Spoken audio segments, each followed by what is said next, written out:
లాల్ దర్వాజా మహంకాళి అమ్మవారిని దర్శించుకున్న కేంద్ర హోంమంత్రి అమిత్ షా దేవాలయం వద్ద ప్రసంగించారు. అనంతరం హైదరాబాద్ ఎంపీ అభ్యర్థి మాధవీలతతో కలిసి రోడ్ షోలో పాల్గొన్నారు. కిషన్ రెడ్డి, గోషా మాయిల్, ఎమ్మెల్యే రాజా సింగ్ పార్టీ కార్యకర్తలు పాల్గొన్నారు. प्रधानमंत्री बनाना है क्या? 400 पार कराना है क्या?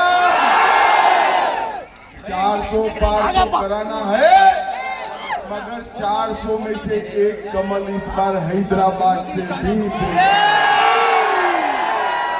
भाई और बहनों, 40 साल से हैदराबाद को प्रतिनिधित्व नहीं मिला है.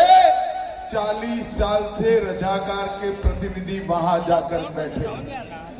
इस बार मौका है बहन माधवी लता को प्रचंड बहुमत से चुनकर भेजे. ఇలాంటి చిన్న పిల్లల కోసము ఈ తరం కోసం గెలవాలి మనమిది. 40 ఏళ్ల నుంచి అత్యాచారాలు జరుగుతున్నాయి ఇక్కడ. ఈసారి ఊరుకోకూడదు. ఈసారి మనము సెలవు పెట్టుకోకూడదు.